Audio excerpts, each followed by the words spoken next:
conversatorio, este webinar, para que podamos iniciar con un poquito de retraso. Gracias. Muchas gracias, Circe. Y muy buenas tardes a todos. Disculpen la espera y los problemas técnicos, pero les aseguramos que no irán en detrimento de la calidad de lo que tenemos preparado para hoy en este webinar, el impacto económico del COVID-19 en República Dominicana y modelo de recuperación. Quería empezar con unas breves palabras.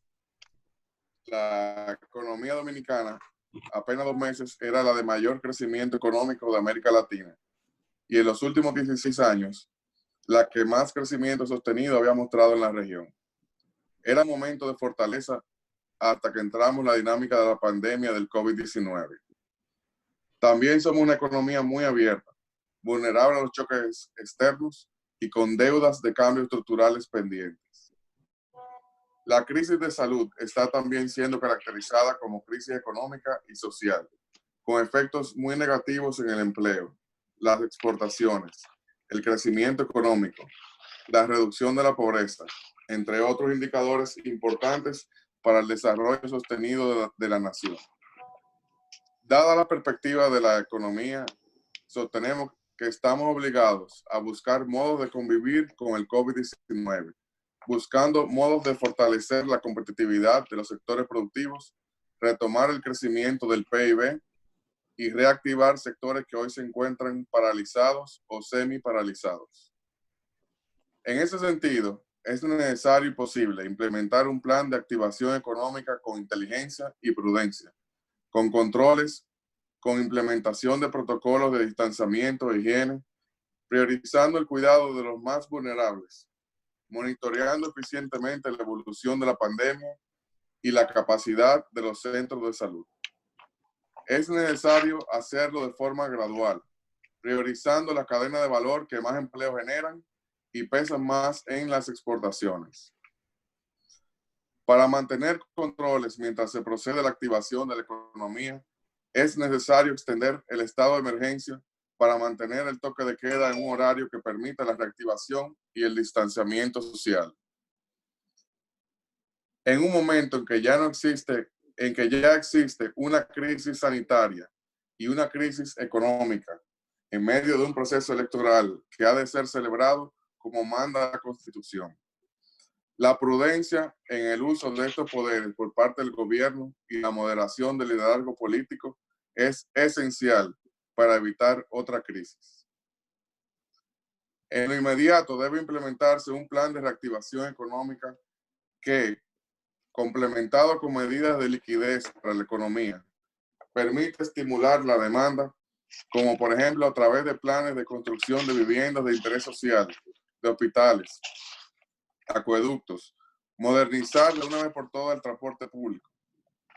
Para esto el gobierno debe captar vía financiamiento los recursos necesarios e invertirlos de manera prudente, inteligente y transparente, concitando el apoyo del liderazgo político, el empresariado y la sociedad.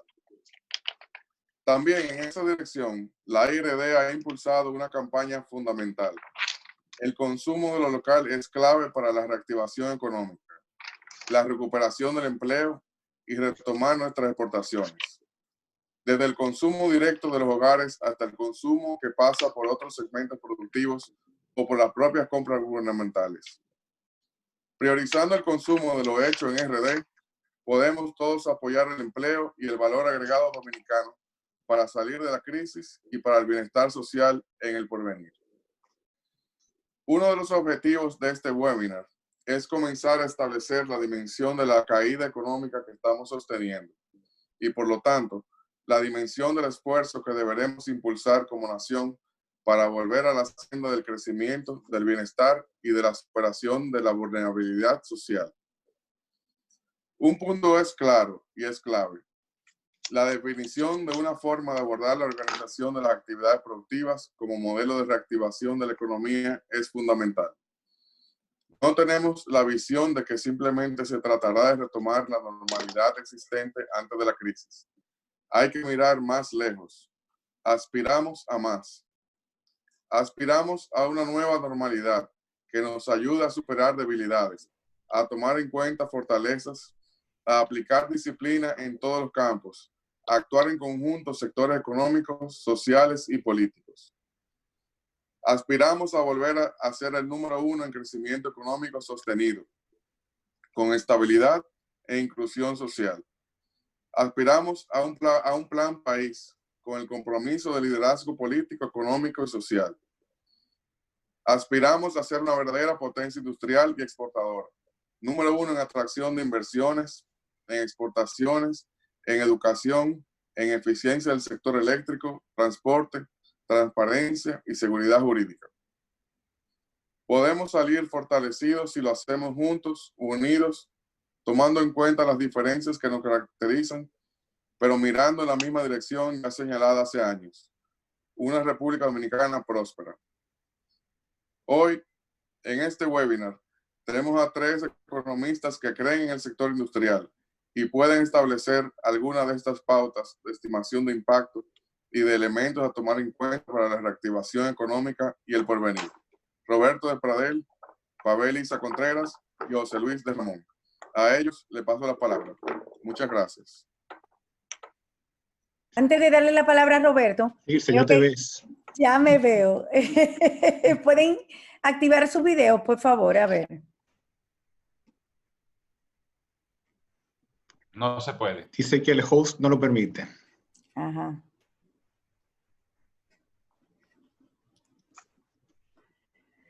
Sigamos. Roberto de Pradel. Bueno, buenas tardes a todos. Gracias, Circe. Gracias, Cirso Juan. Voy a asistirme de una pequeña presentación para fines de guía del conversatorio de todos nosotros.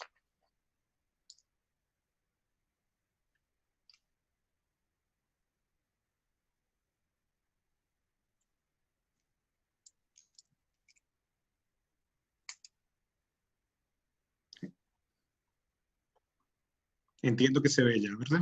Perfecto. Iniciamos entonces. A nosotros nos gusta siempre enfocar la economía desde un entorno internacional.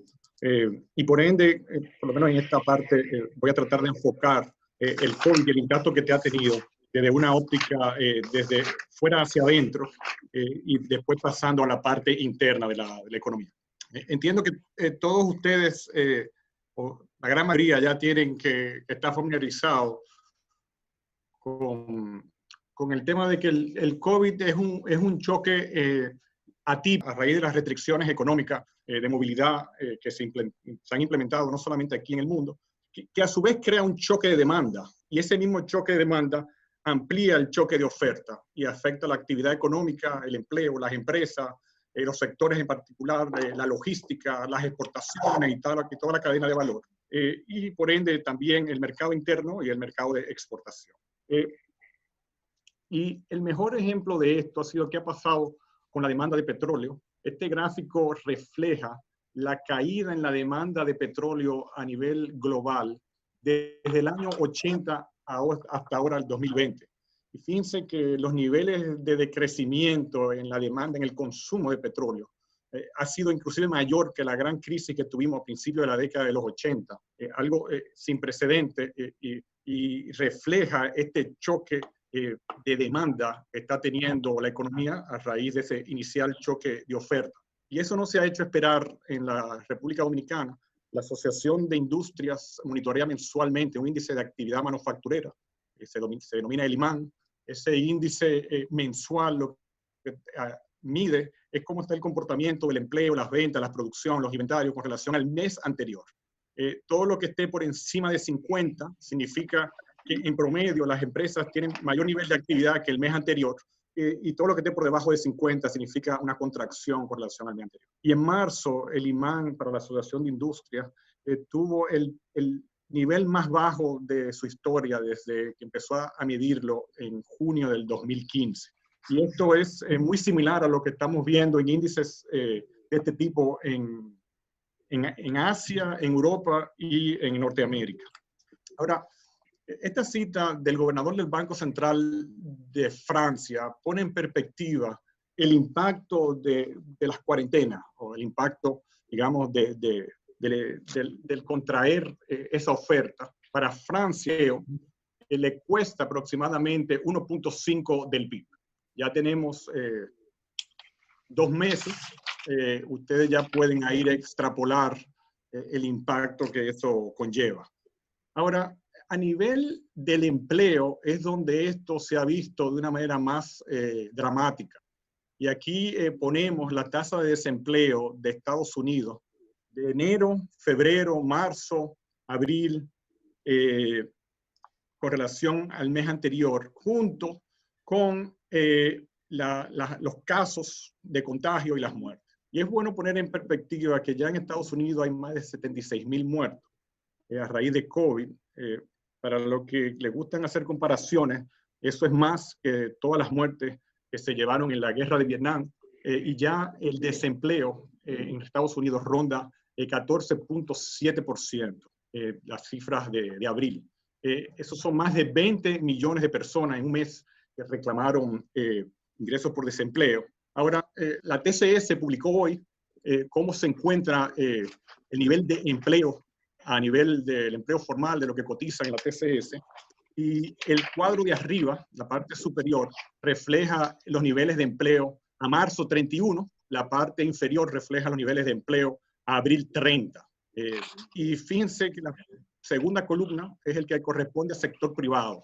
En marzo teníamos 1.587.000 trabajadores en el sector privado reportados por la TCS.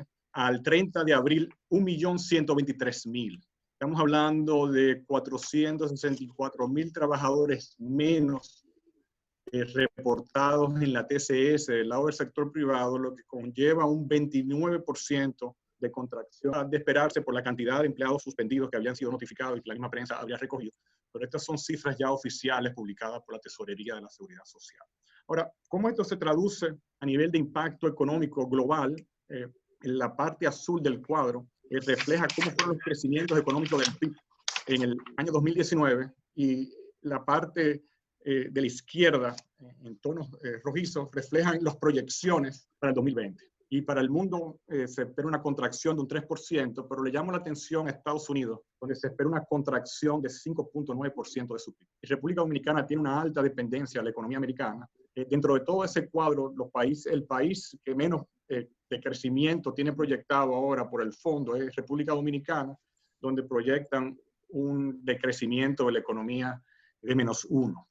Haití, sin embargo, no ha corrido la misma suerte y se espera un decrecimiento en Haití de -4%, que ya venía arrastrándose de un decrecimiento de 1.2 en el 2019. Y como ustedes saben, una parte importante del sector exportador industrial y agrícola depende del mercado principalmente estadounidense y también el mercado haitiano.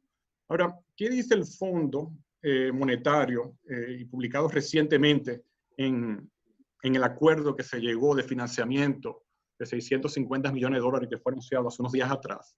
Las proyecciones del fondo hablan, como bien dijo, una economía que crecerá -1, pero con una inflación que se va a mantener controlada, inclusive por debajo de lo que inicialmente había sido proyectado, pero con un déficit fiscal que se va a incrementar de manera sustancial, pasando de 3.7% del PIB a -6% del PIB, lo que conllevará a un incremento de la relación deuda-economía-PIB de 53 a un 61%, 60.9%. Así que terminaremos el año prácticamente con 60% de endeudamiento con relación a nuestro PIB. Y un crédito bancario que va a quedar rezagado, creciendo apenas 2.5%, cuando se proyectaba prácticamente un 10% de crecimiento inicialmente. A nivel de las finanzas públicas, el Fondo Monetario proyecta una reducción de los ingresos aproximadamente de un 1% del PIB y un incremento de los gastos aproximadamente también de un 1%, principalmente en gasto corriente de apoyo social. Entonces, tenemos un deterioro de las finanzas públicas de aproximadamente 2.3% del PIB, que a su vez se complementa con un deterioro de las cuentas externas. La raya negra que ustedes ven en el cuadro refleja el déficit de cuenta corriente de la economía desde el año 2000 hasta la fecha. Fíjense que en el año 2020 se proyecta cierto nivel de deterioro del déficit en cuenta corriente, pero no estamos a los niveles del 2018, porque este choque que hemos tenido de oferta y demanda por el COVID ha afectado los precios de los commodities, principalmente el petróleo. En el 2008 lo que vimos fue un choque por el lado de los precios del petróleo. Ahora vemos una contracción importante del precio, pero sí vemos unos déficits de lo que no es petróleo importante, el nivel más alto que vamos a tener de los últimos 20 años. Y los déficits rondarán el 5% del PIB a nivel de la cuenta corriente. ¿Cómo está conformado la generación de divisas del país? Una gran parte de la generación de divisas depende de Estados Unidos. 57% de todas las divisas que genera el país provienen de Estados Unidos. Y la parte derecha del cuadro se ve la distribución por sectores. 27% turismo, 23% zona franca, 23% remesas, 17% las exportaciones nacionales. Ahora, ¿qué dice el mismo Fondo Monetario que va a pasar con esos flujos de divisas? El Fondo Monetario ha proyectado en las últimas revisiones que ha hecho, es un deterioro de nuestra cuenta corriente de 1.4% del PIB a negativo 4.4. Ahora, ¿qué se traduce ese negativo 3% del PIB? Lo que proyectan es que aquí va a haber una reducción de ingresos de divisas este año de unos 6.900 millones de dólares, lo cual se va a compensar por una reducción en la demanda de divisas por la parte de importaciones de petróleo de 2.300. Prevén que el Banco Central va a utilizar unos 1.000 millones de reservas, ya hubo financiamiento de 650 del fondo, y se proyecta que República Dominicana va a tener que incurrir en endeudamiento para cubrir los déficits públicos y los déficits de balanza de cuenta, de balanza de pago, unos 2.500 millones de dólares. Entonces, bajo esa perspectiva es que se proyecta que no va a haber presiones inflacionarias en el país, lo que de alguna forma deriva en que no debería haber presiones muy fuertes por el lado cambiario. Eso quizás lo podríamos hablar más adelante. Lo que sí es claro es que esta baja en la oferta y la demanda mundial está afectando el comercio internacional.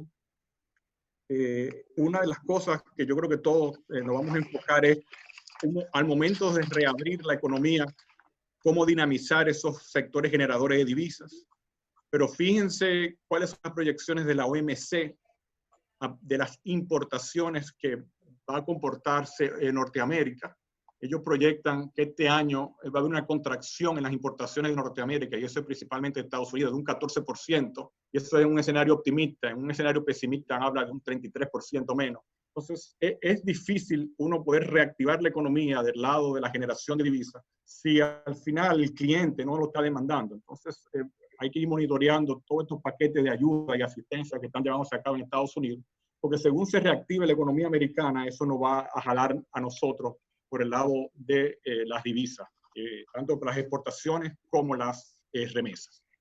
Ahora, ¿cuáles son las medidas de corto plazo que nos han recomendado los organismos multilaterales?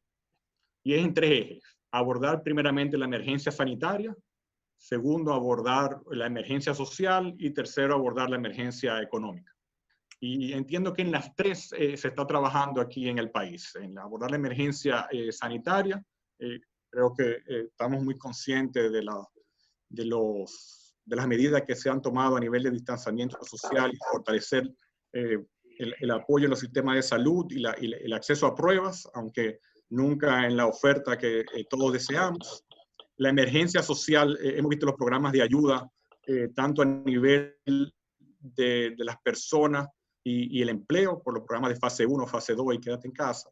Y lo que está viendo son medidas más amplias ya de apoyo a las pymes y los trabajadores de cuenta propia de parte de muchos de los gobiernos, incluyendo Estados Unidos, que tradicionalmente el apoyo iba al trabajador de manera directa, y ahora estamos viendo una concentración más a apoyo hacia la empresa para mantener las nóminas y los empleos a través de programas de préstamos que al final terminan siendo donaciones si se cumple mantener el empleo y la nómina por unos meses.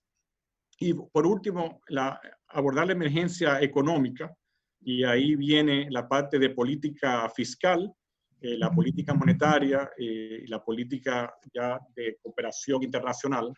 Y en la política fiscal, lo que uno ha visto es un cambio de enfoque de las autoridades, de dar espacio de liquidez a las empresas, posponiendo los pagos de impuestos. Y es parte de lo que también está influyendo en esa merma de los ingresos. Por el lado de la política monetaria, lo que ha visto una marcada tendencia en incrementar la liquidez de la banca para mantener la capacidad de préstamo según un mayor acercamiento hacia los organismos multilaterales. 75% de la deuda externa dominicana es bono soberano. Y lo que estamos viendo es un mercado mucho más complejo a nivel de las colocaciones de bonos, y por ende los organismos multilaterales jugarán un rol importante. De esos 2.500 millones que hablaba inicialmente de financiamiento que quedaría pendiente para cubrir el déficit externo, el mismo documento del fondo habla de acercamiento al BID, Banco Mundial, y a la CAF en Latinoamérica.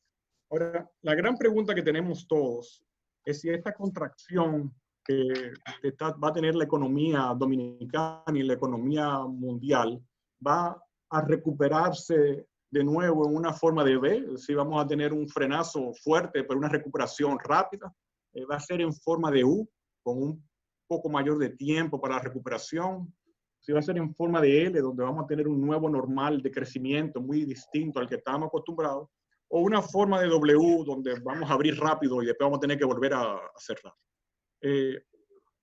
Ahí la gran interrogante de esto es cómo va a ir reaccionando el contagio del virus según las políticas de apertura de los países.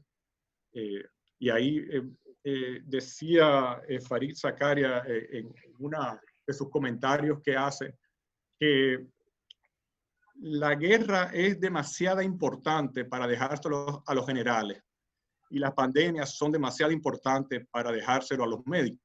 Entonces aquí tenemos que tener mucha interacción de diferentes experticios para fines de poder llegar a una recuperación lo más adecuadamente posible. Sin embargo, queda ese signo de interrogación grande sobre la duración que va a tener este proceso de recuperación. Mientras más tome tiempo, mayor compleja va a ser la recuperación por una serie de factores que creo que todos ustedes pueden imaginar. Ahora, aquí se presentan unos análisis que ha hecho Google sobre, es decir, la mayoría de nosotros cuando utilizamos Google Maps, permitimos que Google nos monitoree. Y Google ahora lo que ha hecho es que ha tomado toda esa información, la ha compilado y la ha segregado por países y por sitios donde las personas se desplazaban. Y aquí habla Google que en República Dominicana, que es lo que está en azul, de un nivel base ha habido una contracción de un 76% en las estaciones donde se da el tránsito de personas y un 61% en los lugares de trabajo. Así que República Dominicana ha sido bien estricta en términos de llevar a cabo su cuarentena.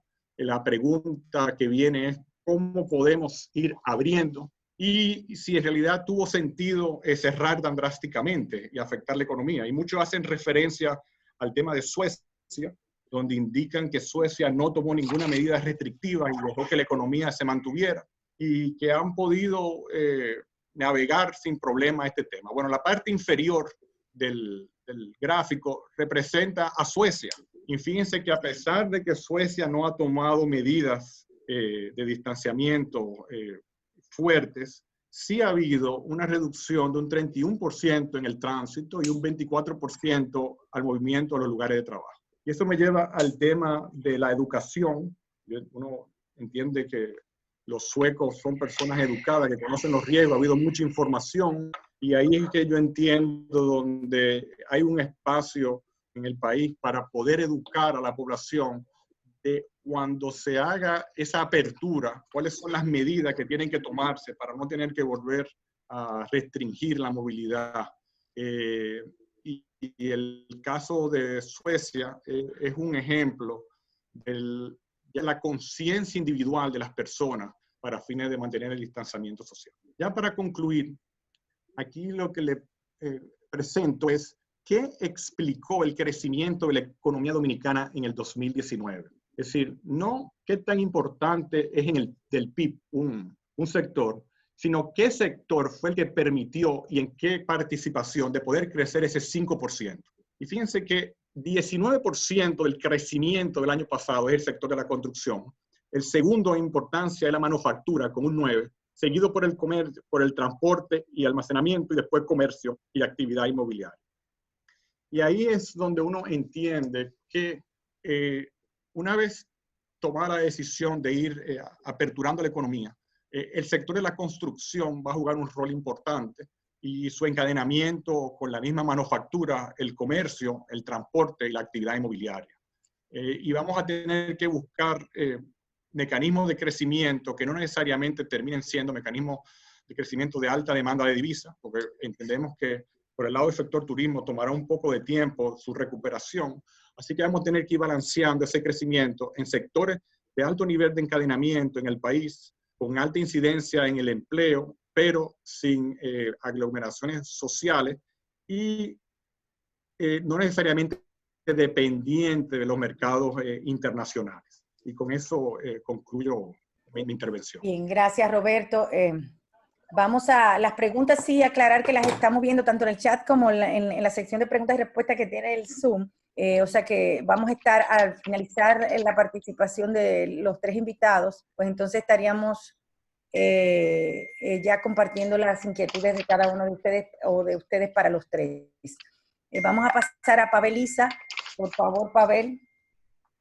Buenas. Muchísimas gracias a la Asociación de Industrias de la República Dominicana por esta oportunidad de compartir algunas ideas. Yo creo que yo tengo pocas cosas nuevas que decir que no haya dicho o escrito. Sin embargo, lo que yo espero es que a pesar de que repita ideas que ya ustedes quizás han escuchado de mí y de otros, la forma en que las exponga pueda ayudar a contar un relato con algún sentido. Y yo creo que ese sentido gira alrededor de 5 ideas centrales. La primera idea es que el SARS-CoV-2 nos sorprendió a ciegas, es decir, epidemiológicamente hablando, ¿no? Es decir, y por eso estaremos pagando un costo muy significativo. Perdonen que me están diciendo que ponga el video, entonces estoy tratando de hacer lo propio. Ya estás en el video, no te preocupes. Ya lo estoy viendo. Ya. Entonces, yo creo que la falta de información por la débil capacidad diagnóstica, lo que ha llevado a un cierre indiscriminado y con costos muy elevados. Entonces, frente a la falta de información, me parece que se impuso el miedo, ¿no? Natural, y el cierre generalizado. Pienso que pocos países han tenido la suficiente información como para minimizar los costos económicos. Corea del Sur fue uno de ellos, Japón, Taiwán, estaban mejor preparados porque tenían experiencia previa con el SARS, con el MERS. Yo creo que de esta crisis deben quedar lecciones muy claras en materia de salud. Es decir, la importancia de tener sistemas de salud no solo robustos y capaces de atender a las personas, sino orientados al bien común, antes que orientados a atender a los individuos que puedan pagar por ella. Yo creo que también demuestra la fuerte necesidad de tener una seguridad social con cobertura universal. Yo pienso que hay que refundar todo el sistema de salud y de la seguridad social que no está saliendo bien. Una segunda idea, creo yo, es que la caída en la actividad económica va a ser muy grande. Todavía no sabemos cuánto exactamente, pero va a ser bastante profunda. En abril, si uno toma cada una de las actividades económicas y la orden de cierre de las actividades y uno hace una aproximación de cuánto puede estar, digamos, cerrado, apreciaciones, cada una de las, uno puede aproximarse a una cifra de cerca del 50% de reducción en la producción total. Eso es una apreciación, claramente, ¿no? Pero quizás una apreciación con algún nivel de información. Es probable que en mayo, y me sorprendió los datos que dio Roberto de Google, al final, en los primeros días de mayo, que continuaba la reducido nivel de circulación, pero yo pensaría que en mayo la reducción en el nivel de actividad económica va a ser menos profunda, en parte porque hay una ruptura parcial de facto de la paralización, especialmente de pequeños negocios que no aguantan y salen, ¿no? El Estado tiene poca capacidad realmente para hacer cumplir. De todas maneras, en mayo va a seguir siendo bastante significativa la reducción en el nivel de actividad económica. Y probablemente nos aproximamos a un proceso de apertura o de liberalización de las restricciones hacia final de mayo, junio, y la actividad económica empezará, digamos, a un proceso gradual de incremento, pero yo creo que tardará mucho en recuperar totalmente el nivel de producción observado previo a la crisis. Yo las razones las voy a discutir en un momento, un poquito más adelante. Pero yo pienso que no hay manera de hacer una estimación robusta de en cuánto cerrará el crecimiento en 2020. Pienso que esas estimaciones de los organismos internacionales son más bien escenarios. Y esos escenarios parecen como demasiado optimistas, por lo menos para la mayoría de nosotros. La mayoría de nosotros creemos, los economistas del país creemos que la caída en el nivel de actividad económica terminará siendo mucho más fuerte de lo que se está estimando. Sabemos que será negativa, que va a haber una caída, pero probablemente va a ser superior al 1%, al 2%. Que Fitch ha dado una estimación del 3%. Probablemente sea, digamos, el nivel mínimo que uno puede aproximarse.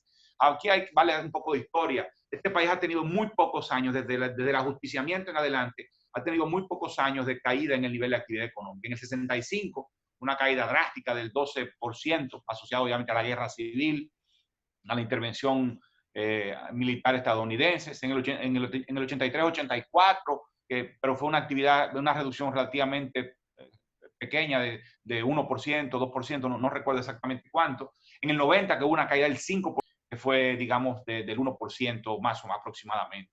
Entonces, yo de la caída que hemos visto en estos años que mencioné, no estoy seguro que alcance la del 65, pero probablemente por encima de la del 90 y la del 2003-2004. Una tercera idea que quiero compartir es que vamos a entrar en una fase de crisis social muy severa.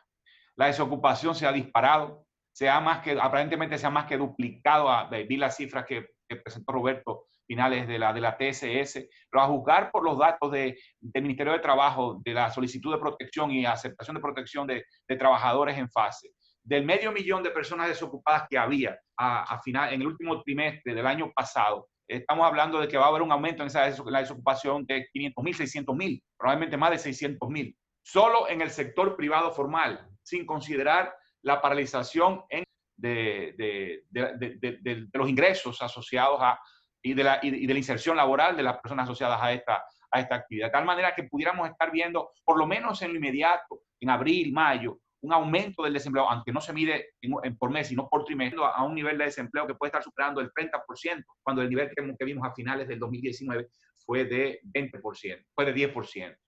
Reducción drástica en los ingresos de las personas es porque estamos viendo del empleo, lo que está destruyendo la capacidad de compra de la gente, de los hogares. También lo está haciendo el Estado, ¿no? Pero en este momento me quiero concentrar en la capacidad de compra, en los niveles de pobreza monetaria y en el bienestar material general. Y yo pienso que eso puede generar riesgos de tensiones sociales y nuevos desafíos para la gobernanza y la frágil y imperfecta democracia que tenemos. Las respuestas de política pública han ido en la dirección correcta, a mí me parece. Por un lado, alivio tributario, por otro lado, aumento en la liquidez de la economía, aunque yo creo que el aumento en la liquidez no está teniendo efecto en este momento. Nadie va a tomar crédito en un momento en que hay paralización, pero puede ayudar en la fase de recuperación. Y lo más importante, la acción del gobierno, que te ayuda a compensar parcialmente la caída de los ingresos, pero no es suficiente, necesaria para 2 personas, considerando que la línea de pobreza de la indigencia de 2.500, por 15 días un hogar de 4 personas o a 2 personas nada más por un periodo de edad, del salario mínimo en el sector privado formal. Y mientras tanto el sector informal continúa siendo desprotegido, mientras el sector formal no ha recibido ningún tipo de apoyo. Yo sé que es un desafío apoyar al sector informal porque por definición parte del tejido productivo, hay que pensar seriamente cómo apoyar. Está probablemente en la informalidad, pero no hay ninguna intervención para apoyar a la actividad diariamente, por recuperar el nivel de actividad económica, los empleos, el ingreso real. Y la que quiero compartir es que las 2 brechas más importantes que enfrenta la economía, hay va a haber un drástico deterioro de la brecha fiscal. Ya vimos las cifras. Estamos viendo que se empezó a sentir en marzo, cuando las recaudaciones cayeron en más de 10%, todavía no están disponibles. Pero yo creo que la brecha más preocupante es la externa, debido a que están significativamente afectadas. El turismo paralizado, 7.500 millones de dólares, ingresos un 20% afectadas solamente de todas las actividades, las exportaciones de dispositivos médicos y productos farmacéuticos persisten, representan el 25% de las empresas. Y todas las zonas francas representan el 21% de los ingresos corrientes. Luego las remesas, que representan 520 millones de dólares, cuando el promedio en los últimos 14 meses había sido de 590 millones de dólares. Y muy probablemente, de manera interesante, parecen las más resilientes de todas. En parte por el rol del oro, claro. El oro ha subido de precio y eso implica mayor ingreso en la balanza de pago para el país, pero también porque son menos vulnerables a todos estos shocks. Una parte va a la región. Y hay alimentos procesados y no procesados, forman parte de esa cadena. Creo que no hay forma de sobreestimar la importancia de la disponibilidad de divisa para volver a crecer, señores. Eso es para salir del hoyo. Si podemos caer fuertemente, ¿no? y empezar a recuperarnos, pero la disponibilidad de divisa va a estar mucho más baja, ¿no? Es un techo duro, de tal manera que aunque se liberan las restringidas, porque depende de la recuperación internacional, en particular de Estados Unidos, hay que recordar, las exportaciones representan el 50% del PIB en el país y los ingresos corrientes de la balanza de pago, el 3%, están ayudando, pero estarán muy lejos de compensar el colapso en los ingresos, ¿no? Hasta que no estar en una recuperación del nivel de actividad. Y eso no lo sabemos. No sabemos si realmente la inserción internacional de la economía dominicana pudiera estar en jaque más a largo plazo, ¿no? Asociado a una... Tenemos que hacernos la pregunta, ¿será un golpe de timón definitivo a las preferencias por los viajes internacionales de la gente? ¿No?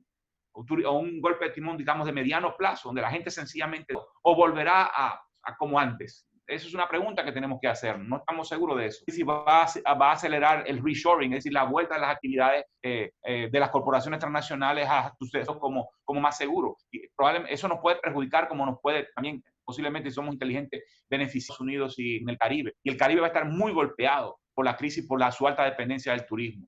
Bueno, en lo inmediato, el crédito externo. Mientras tanto, yo creo que hay que hacer un uso del crédito interno, incluyendo el crédito del Banco Central. No hay que tener miedo, no hay riesgo inflacionario. Aquello de dar el nivel de liquidez en la economía y la capacidad de gasto del gobierno como sea. De hecho, lo hizo el gobierno recientemente, ayer, cuando anunció al final de su emisión monetaria, ¿ya? Pero muy útil en este momento.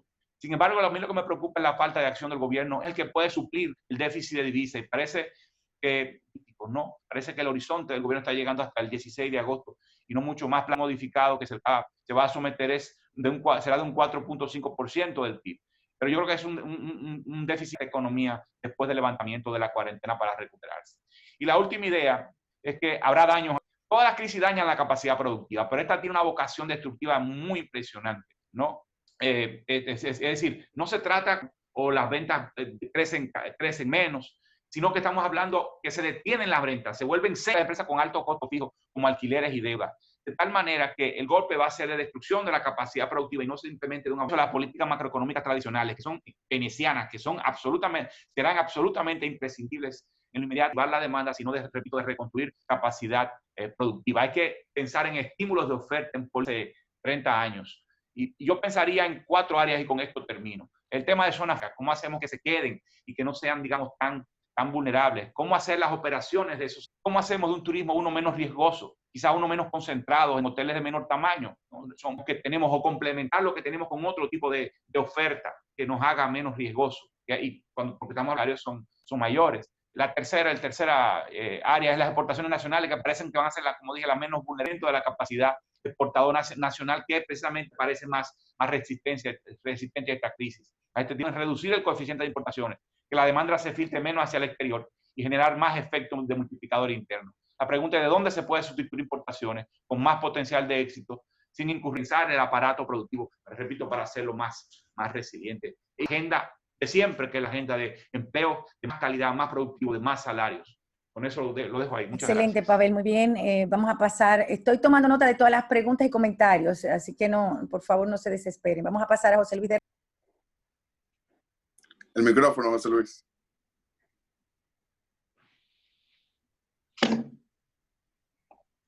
Bueno, participar junto con Roberto y Pavel. Roberto y Pavel son compañeros de Peña, hablamos mucho de muchos temas, así que no van a haber grandes líos y los míos.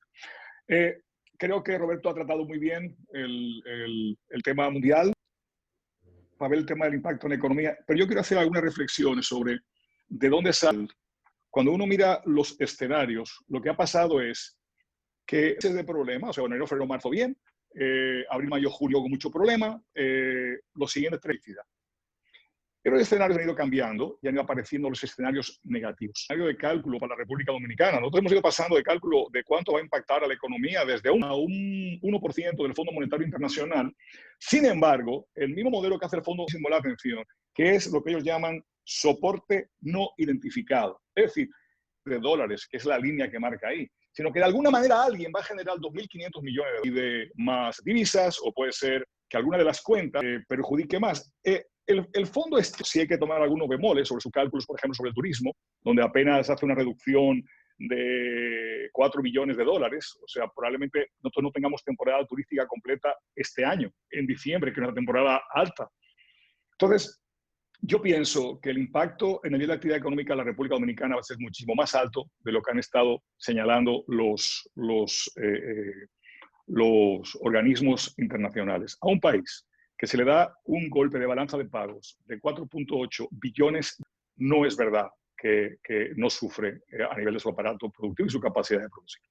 A un país que 600.000 personas están suspendidas, no es verdad que se recupere ese empleo relativamente rápido. De hecho, hay varias razones por las cuales ese empleo no se va a recuperar. En primer lugar, cuando las compañías y a los países les va muy bien, como nos ha ido a nosotros, pues nos ponemos cómodos, nos ponemos gordos. Y cuando llega la época de este tipo de problema, todo el mundo se pone a dieta. Entonces, cuando vayamos integrando trabajadores a las empresas, es muy probable que los números no den para la reincorporación de todos y que nuestro nivel de desempleo aumente y que nuestra tasa de pobreza aumente. Entonces, el escenario al que tenemos que mirar en la República Dominicana, o sea, la enfermedad, la economía dominicana se enfermó. Entonces, el impacto en el empleo, como lo hemos señalado bien, en el PIB, yo coincido mucho con los panelistas que me han precedido en que va a ser un monto relevante. ¿De cuánto? Bueno, nadie lo sabe, nadie se atreve a decirlo. Porque obviamente hay una variable que es la variable sanitaria, que nadie se atreve a apostarle a la variable sanitaria porque no sabemos nada de eso.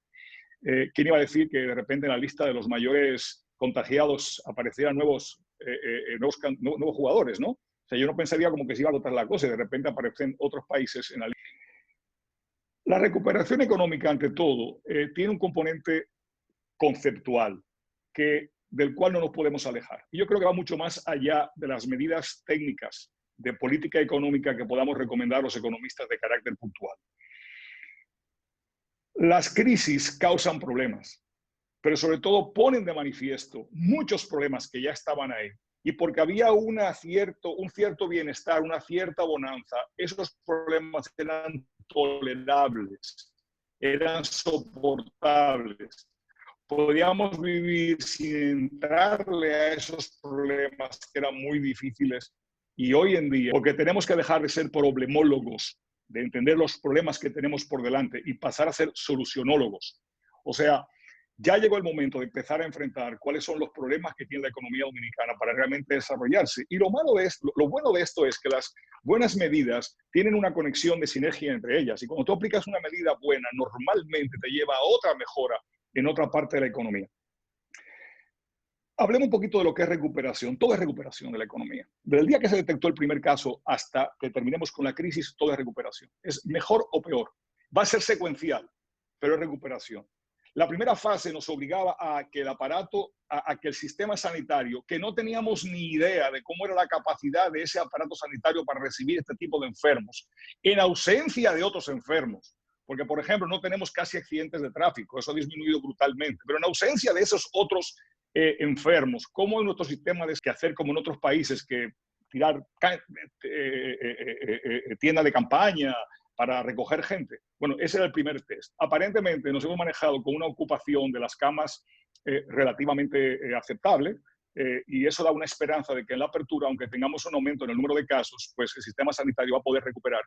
Claro, con los hospitales que tenemos, porque no es verdad, o sea, los hospitales que tenemos son los mismos hospitales que teníamos antes de la crisis, y los médicos que tenemos son los mismos y son las mismas enfermeras, pero por lo menos sabemos que tenemos una capacidad de camas. La segunda cosa que había que hacer inmediatamente era garantizar la paz social. No puedes meter en su casa a la gente a pasar el trabajo que pasa una gente, porque muchos de los que estamos en esta conferencia probablemente tengamos muchos metros cuadrados para movernos, pero una persona en un barrio tiene muy pocos metros cuadrados para vivir con su familia. Y en la República Dominicana el 50% de trabajo es informal. Eso significa que si los trabajadores formales han sido desahuciados, el término legal creo que es suspendidos, en una tasa que es el 40% del empleo formal, ¿cuál será el impacto en el empleo informal?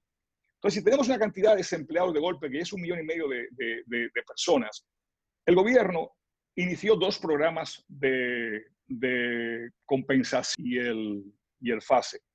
Pero esos son apenas 36.000 millones de pesos para 2 meses. Eso es el 0.75% del PIB. Como señalaba Pavel, eso da para 15 días. O sea, la comida que en casa da para 4 días, perdón, para 4 personas durante 15 días.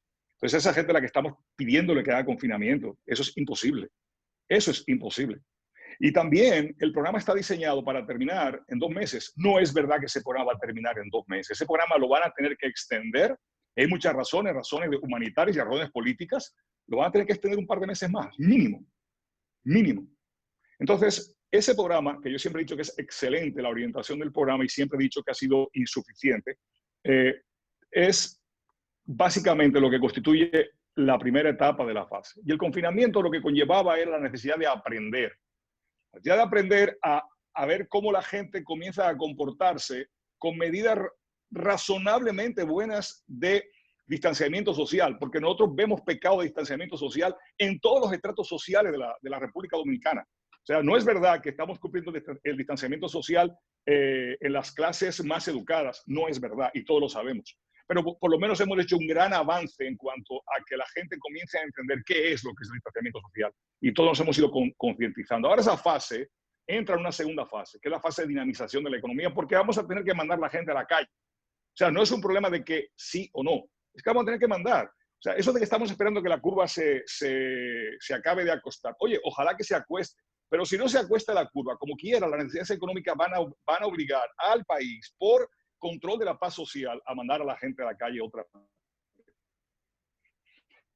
Entonces,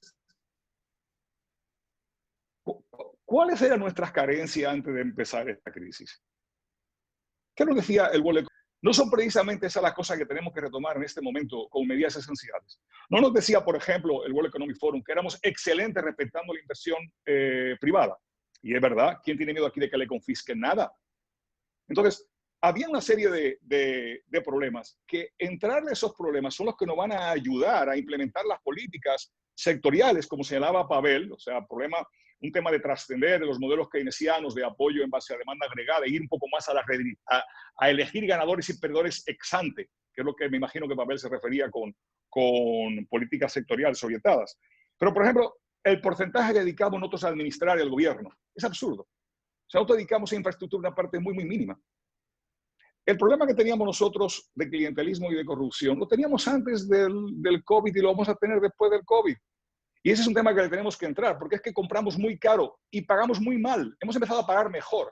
Pero si el gobierno no comienza a pagar bien, el costo es muy alto. Entonces, un cambio en la composición para que lo que se dedica a administrar el gobierno sea menor y lo que vaya a bienes sociales y a infraestructura aumente es esencial. Y hablaré un poquito más adelante del tema de la presión fiscal. Salud, ni hablar.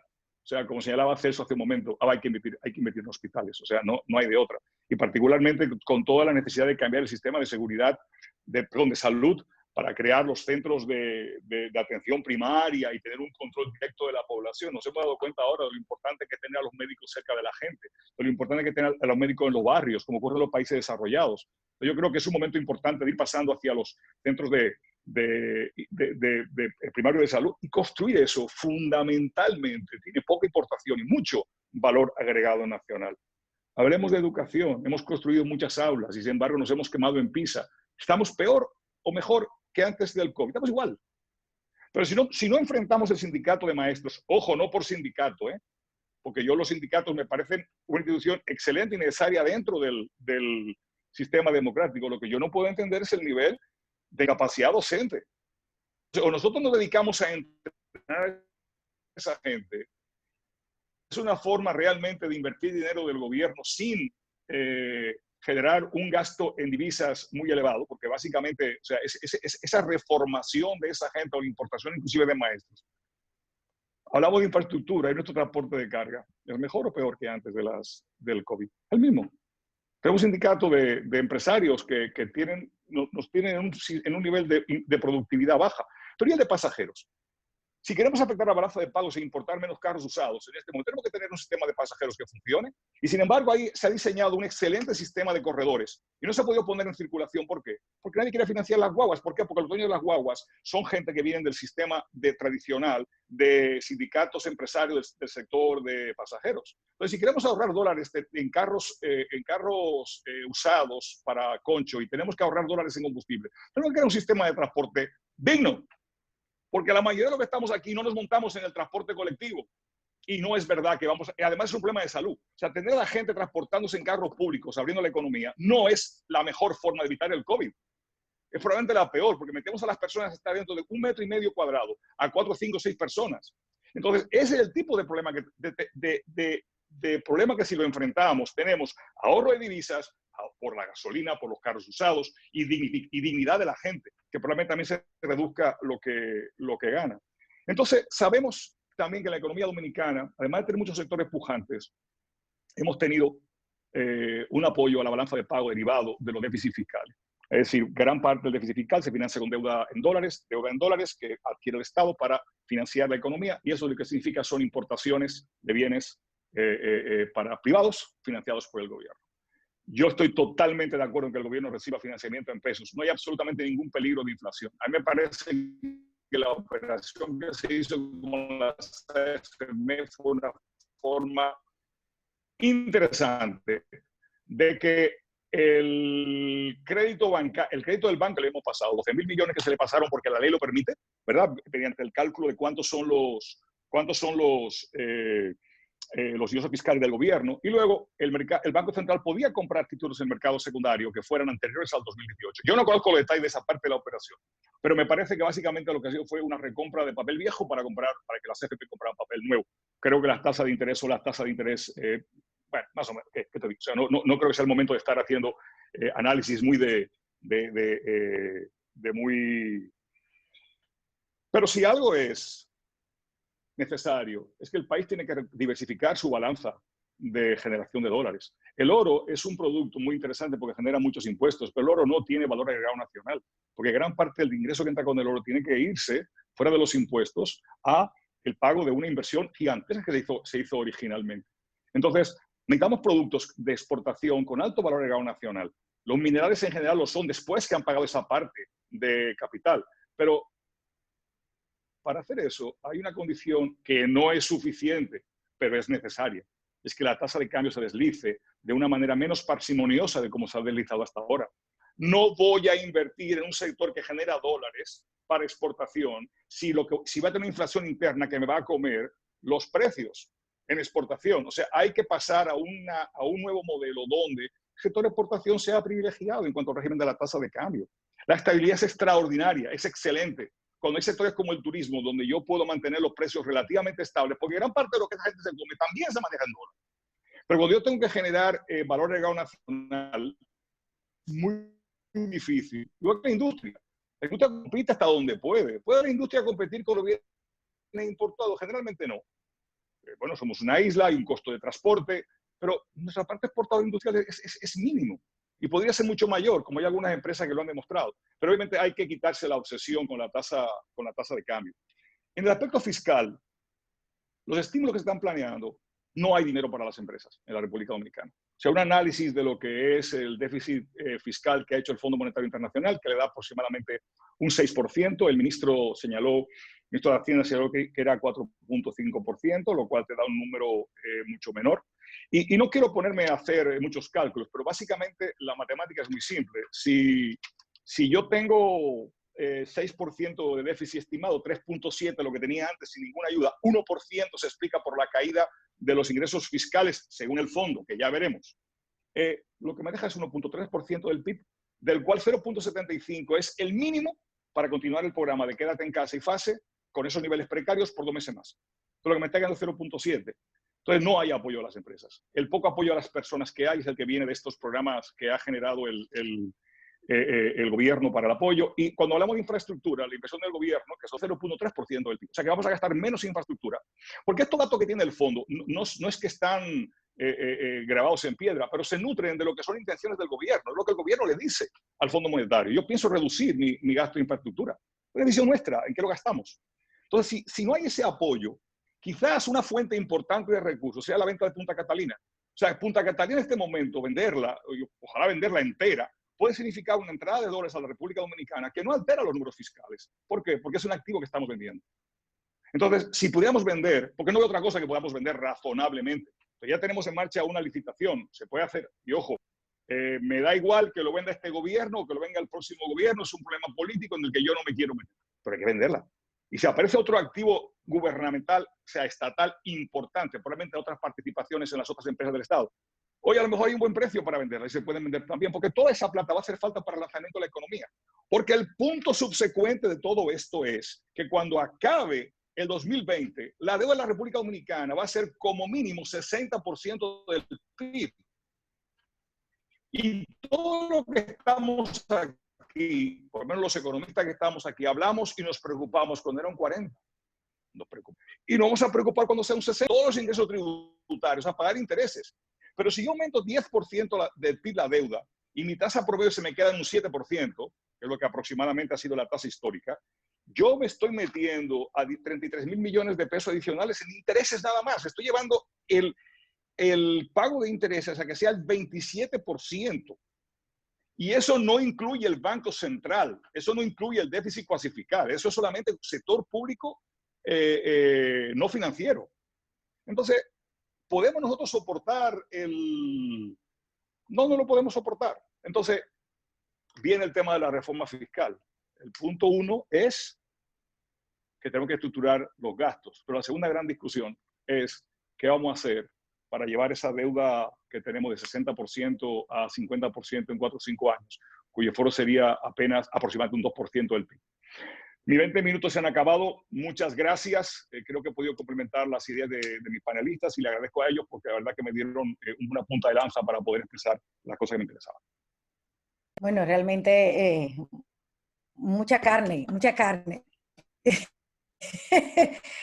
Y gracias a los tres, un poco complejas y para todos los que estamos viviendo esta situación, porque realmente no son muy optimistas las informaciones que dan, pero bueno, realmente la situación en el mundo está más o menos parecida y nosotros con una situación fiscal que ya era precaria, pues se añaden estos problemas.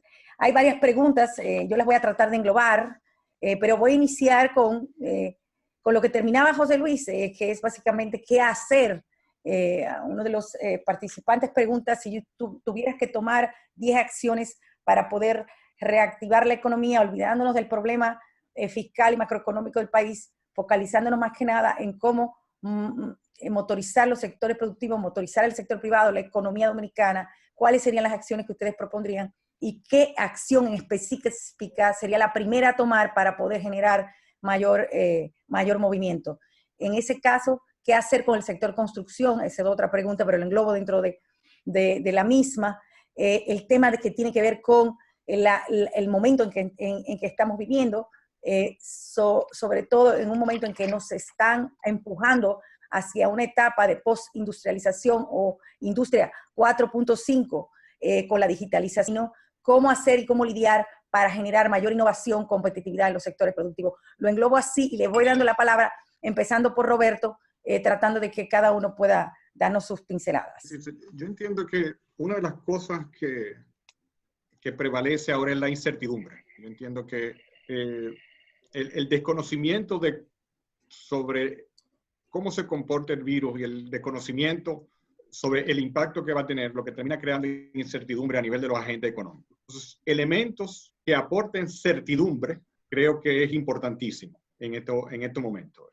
Entiendo que si tenemos certidumbre, como bien reflejaba José Luis y Pavel, sobre esos flujos externos, de cómo se van a ir materializando, aunque sea a nivel de tiempo, eso terminaría tranquilizando una parte, entiendo, del mercado cambiario. Y la estabilidad en estos momentos creo que es importante para no llegar a afectar la estabilidad de precios. Hasta ahora es una de las cosas que no han sido afectadas y eso ha mantenido un elemento positivo.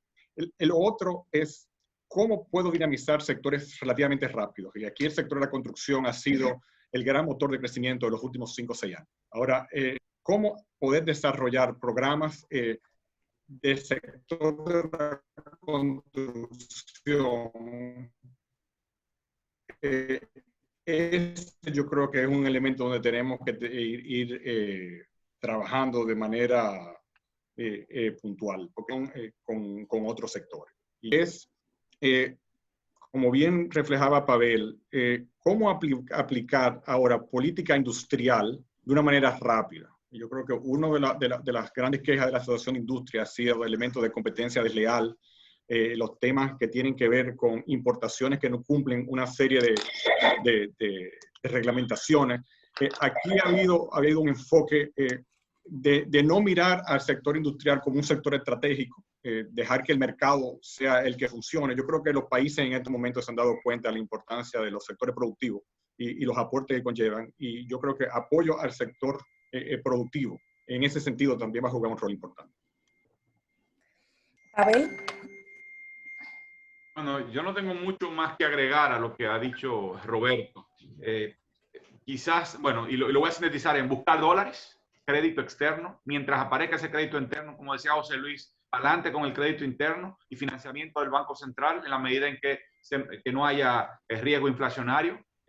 Mantener, el segundo elemento que ha destacado Roberto, mantener la estabilidad de precios y la confianza en el peso. Eso es importante. Yo pienso que la confianza en el peso no tiene tanto, no tiene que ver con evitar solamente una devaluación descontrolada. La postura que ha adoptado el Banco Central recientemente de permitir, digamos, que el tipo de cambio se deslice más rápidamente. Yo pondría el tema del tipo de cambio en segundo orden de importancia en este momento. Pero eso no erosiona, por lo menos por el momento no ha erosionado la confianza en el peso. Yo creo que el tema de inflación es el importante y no hay riesgo inflacionario, pero creo que es relevante preservar. Tercero, yo creo que la construcción sigue siendo de todos los sectores. Usted toma la matriz insumo-producto del Banco Central, que se puede publicar, que hay de encadenamiento productivo, como decía Roberto, es la construcción. Yo creo que por eso es que los gobiernos han puesto mucho énfasis en eso. Yo creo que tendrá que en una situación de corto plazo, de dificultad de corto plazo en este momento, habrá que apostar, digamos, por eso. Luego habría que encontrar otros que tienen importantes vínculos intersectoriales, domésticos, y que tienen pocas filtraciones al exterior, y que su coeficiente de importación sea relativamente bajo. Probablemente la agroindustria, no recuerdo los números específicamente, pero yo básicamente reitero lo que ha dicho Roberto. Sin embargo, yo tengo una preocupación fundamental y es insistirla. Si no recuperamos las exportaciones, si no recuperamos los ingresos corrientes, yo no veo a esta economía retornando a la senda del crecimiento histórico. Y yo creo que la apuesta a mediano plazo tiene que ser fortalecimiento de la competitividad y lanzamiento de actividades nacionales que tradicionalmente han estado pensadas, enfocadas exclusivamente en el mercado doméstico hacia la exportación. Bien, gracias, José Luis. Bien medidas para activar el sector productivo. Rápidamente, hay 4 cosas que yo creo que son importantes. La primera es que tenemos que creer en el mercado. O sea, un mercado que va a estar estimulado por una tasa de cambio y con mercados que este año van a ser horribles, pero que dentro de 1 año, 2 años pueden generar buenos proyectos de inversión en agroindustria, en exportación de vegetales, en zonas francas, aunque hay un deterioro del salario real, porque es que eso viene. O sea, eso no lo queremos, pero va a venir. Es importante que creamos y no estorbemos. O sea, que no estorbemos a la inversión, que cuando una gente... Y ahí es un punto de desregulación o de activación de la regulación, para que la nueva inversión no se dificulte. La segunda cosa es que el Banco Central ha hecho todo lo que tenía que hacer. Y una de las cosas muy importantes que ha hecho ha sido que le ha dado liquidez a los bancos para que los bancos tengan liquidez. Los bancos no van a prestar a lo loco, porque los bancos no se van a convertir de un problema de liquidez en un problema. Solo los sectores que sean generar proyectos rentables basados en una política que esté muy clara lo que va a pasar con la tasa de cambio. Para mí eso es una indicación fundamental.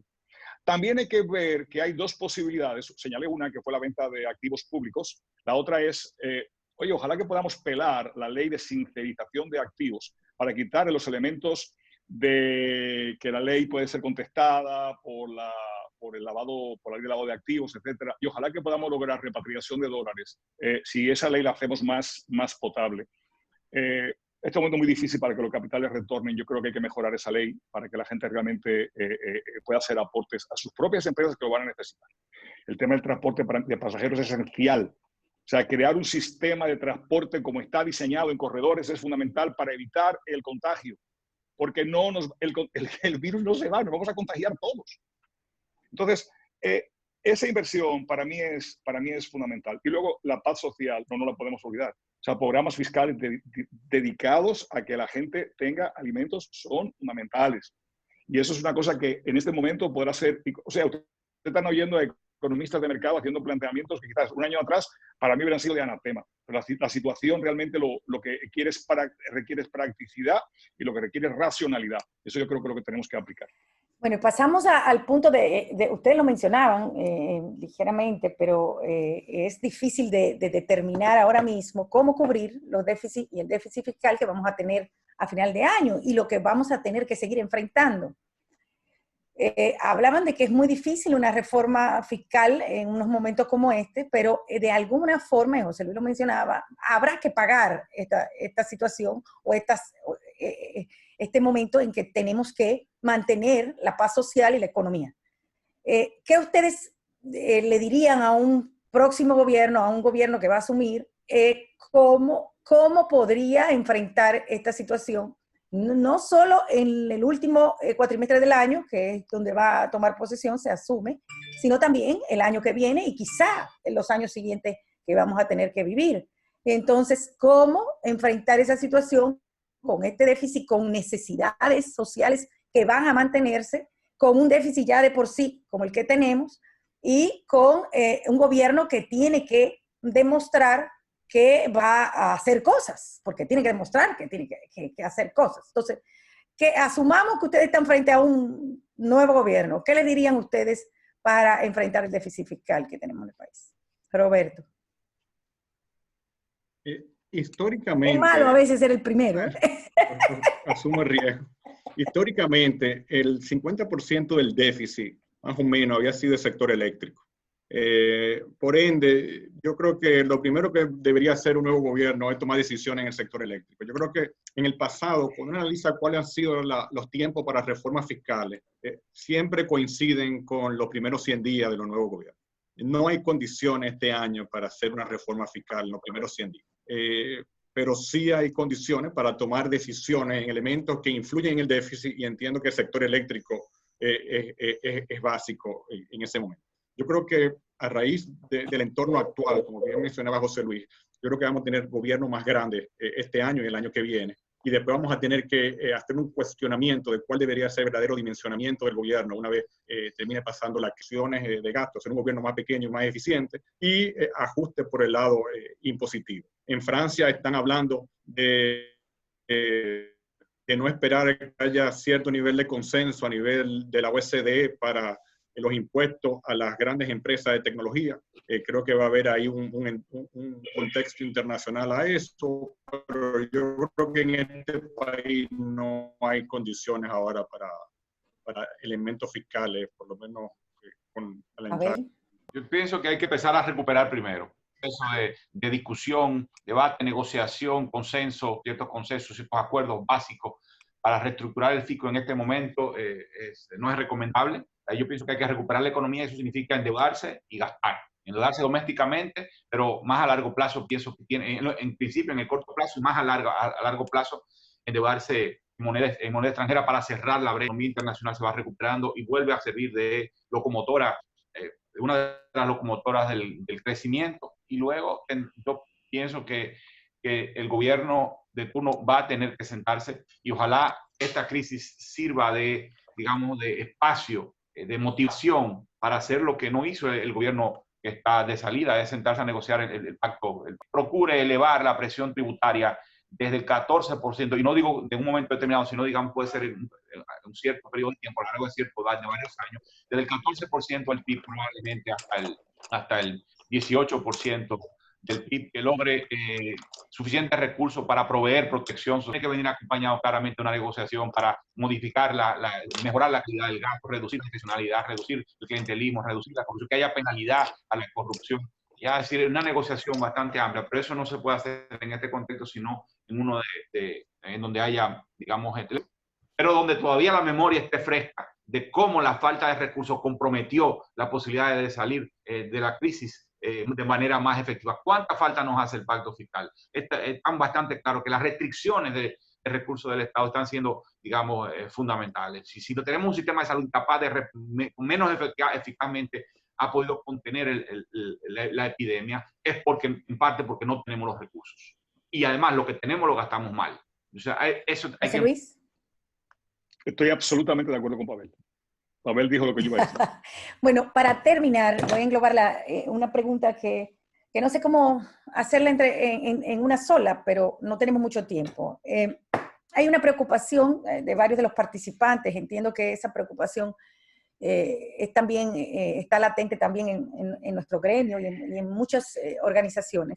Y es el tema de la pérdida de empleos, pero también el poder adquisitivo de las empresas, cómo manejarla, pero también a nivel de legislación laboral, qué hacer para el problema ahora mismo. Preservamos empleo, pero ¿cómo lo hacemos? Las empresas cómo pueden estar flexibles con horarios. Esto nos ha dado muchísimas señales, muchísimas lecciones de que de nuestro código laboral, nuestras normas laborales, independientemente de los temas adecuados para momentos como este, donde ya tenemos la tecnología en nuestras manos, y qué podríamos hacer nosotros para que realmente el impacto en el sector laboral. Roberto. Mira, ahí es que vamos a tener grandes retos. Va a haber que tener un balance entre los programas de fase y el momento de la reactivación. No es suficiente. Pero también al mismo tiempo hay una serie de elementos del código laboral que tienen unas restricciones importantes para las empresas. Creo que no es el momento de código laboral importante tomar decisiones de excepción para fines de flexibilización del código en algunos aspectos durante este periodo de las empresas para fines de adecuarse, que conllevarían decisiones que posiblemente contradigan el código de trabajo. Y ahí hay un tema que entiendo que hay que... Yo creo que hay que extender y aumentar fases. Hay que extender, bueno, el ministro ha hablado, creo que es muy necesario. Ojalá no hablen de reactivación, y no solo de reactivación, no solo por el lado de los estímulos de oferta. Los estímulos de oferta tienen que también ser pensados en dos. Tienen que ser pensados en dos. La idea de cómo volvemos a recuperar las cantidades que sean más intensivas en empleo, el marco legal probablemente no en el corto plazo, tratando para que haya más flexibilidad, pero difícil. Y luego intensividad en sí misma, sino que generan empleos en cadena y en 2 vías por las cuales habría que tocar ataques. Porque es las divisas y cambiar la intensidad de la demanda de divisas. José Luis. En el corto plazo, sacarlo de la agenda. Esto tiene 4 años discutiéndose y no se va a llegar a ninguna parte. Y concentrarse en un solo elemento, que es la flexibilidad. Se ha suspendido un montón de gente porque no tienen opciones, no podían darle tiempo parcial, no podían, o sea, emplear es fundamental. Ahora, lo que no podemos ir a discutir un combo completo del certificarse en cómo en la crisis podemos lograr empresarial. Óyeme, no puedo, suspendo. La suspensión de la flexibilidad del tiempo para que el número de empleados, ¿verdad?, aumente. Y aquellos que de manera parcial. Y yo no creo que sea una discusión compleja con el sector empresarial, sindical, en el elefante que significa el tema de la... Y eso precisamente, por eso aclaré que, o sea, es más que nada flexibilizaciones de horarios, de jornada, muchas cosas que están ahí que realmente... Por último, ya para terminar y dándole las gracias de antemano, está el tema de las divisas, un problema de generación de divisas. Ahora se prevé que va a continuar ese problema. A cambio, la confianza quizá no es una divergencia tan latente, pero álgido y complejo. ¿Qué esperar con el manejo de las divisas actuales, tipo de cambio a finales del año? ¿Qué es suficiente? ¿Cuánto más necesitaríamos nosotros buscar endeudamiento en cuanto a las divisas de aquí a finalizar el año y quizá a principio del año que viene? Roberto.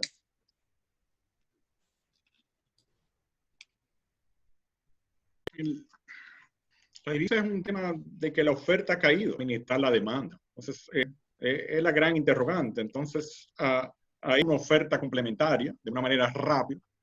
O lo otro es que la economía no se mantenga activada. Pero yo creo que nadie quiere eso, más demanda de divisas. lo que se tiene que tener son esos ingresos complementarios listos al momento en que termine creando mayor demanda de divisas, porque en este país cualquier tipo de actividad conlleva demanda de divisas. Así que formaciones de los organismos multilaterales anunciando ya algún tipo de facilidad de este tipo va a traer el timing político y las necesidades que conllevaría presentación de presupuestos, pero en ofertas complementarias que no van a venir de los sectores productivos, sino que van a venir a nivel de endeudamiento. Bien, Pavel. Como dijo José Luis hace un rato, yo estoy totalmente de acuerdo con lo que ha dicho Roberto, así que suscribo la urgencia o sea, que no veo al gobierno activo, si bien no para él firmar el contrato, digamos así, sirviendo la cama para que la nueva administración entre con diligencias avanzadas en materia de los organismos financieros internacionales u otra vía. Supimos que Guatemala colocó bonos soberanos recientemente. En un par de meses, probablemente, cuando los mercados financieros se vuelvan a abrir apetito por comprar bonos de la República Dominicana, vuelva a haber mucho más, digamos, mucho más habiendo más liquidez internacional. No veo como que se estén dando pasos en esa dirección y el gobierno parece estarse concentrando estrictamente en cerrar el 16 de agosto con un presupuesto de la partida de financiamiento interno y externo que llene la brecha. Pero del 16 es un esfuerzo muchísimo mayor. Y en ese contexto, cuando se dé el impulso de demanda, como dice Roberto, frente a la presión va a ser mayor y lo que estamos viendo pudiera ser todavía pesimista al respecto, pero ciertamente la reactivación de la demanda y de la economía va a presionar al título más en el futuro si no contamos con la fuente de divisas, especialmente. José Luis, por último. Para mí conseguir dinero para el presupuesto es extraordinariamente fácil. O sea, el incremento estimado, ¿verdad?, para llegar al 6%, lo que requeriría apenas son 1.900 millones de dólares robados, y para lo cual tenía una programación de emisión de valores que yo creo que se coloca todo lo que es poco mayor, pero yo no pienso que un país tan pequeño como nuestro y con tan buena experiencia de pago. El descalce, el Fondo Monetario dice, hay un incremento en la necesidad del gobierno, puede justificar con deuda 1.000, porque necesitan 1.900 millones de dólares más, de los cuales 900 millones lo ha sacado de lo que da el Banco Central, de los primeros 1.000 millones. Le queda, el fondo llama más exportaciones o más crédito del sector privado, o sea, algo más. Entonces, ese es el pedacito que yo no sé de dónde va a salga por la venta de activos públicos. Y la otra cosa es que yo no sé cómo va a acabar el dólar. El fondo dice que el Banco Central va a eliminar, va a disminuir sus reservas, puede desprenderse de más reservas. O sea, no me mortificaría que el Banco Central se desprende. Pero una cosa, nosotros somos todos agentes racionales. No es verdad que se va a sostener $500. Al problema cambiario de evaluación no se le puede sumar el riesgo de Banco Central, sea por el quantum. Aquí hay muchos dólares para enfrentar el mercado y solo puedes comprar $500, se asustan y se van a comprar más dólares de lo que da parte de oferta y demanda. Yo creo que es muy delicado, muy delicado. El Banco Central tiene mucha experiencia, pueden hacer, o sea, lo han hecho por muchos años, lo han hecho bastante bien en cuanto al objetivo de mantener tasas de cambio, lo han hecho perfecto, empieza a ser mucho más agresivo con el tema del dependimiento de la reserva. Perfecto. Pues nada, señores, muchísimas gracias. Quedaron muchísimas preguntas por hacer, es complejo. Ahí están, si quieren, luego se las podemos mandar y contestar. Del coloquio llenó las expectativas por todos los comentarios bueno, lo han puesto hasta trabajar en el gobierno a ustedes sin querer. Pero nada, muchísimas gracias, excelente. Este es un Dream Team, como diríamos. Así que no sé, Celso, si quieras despedir. Bueno, agradecer primero a los panelistas. La verdad que ha sido un despliegue, sobre todo de nuestro país, del sector industrial. Una lectura de la crisis, posiciones que compartimos y que pensamos que el ingreso de las personas y el tejido industrial y la social en medio de la crisis, plazo de que luego de que todos, personas, dominicanos, empresas, sacrificio inmenso, pues unirnos y sacar lo mejor de la crisis para tener un mejor país. Gracias a todos los panelistas y a todos los participantes por esta buena noche. Disculpas nuevamente por el problemita tecnológico que vean que vamos aprendiendo, nos vamos adaptando a la tecnología, pero nada, y noches. Gracias.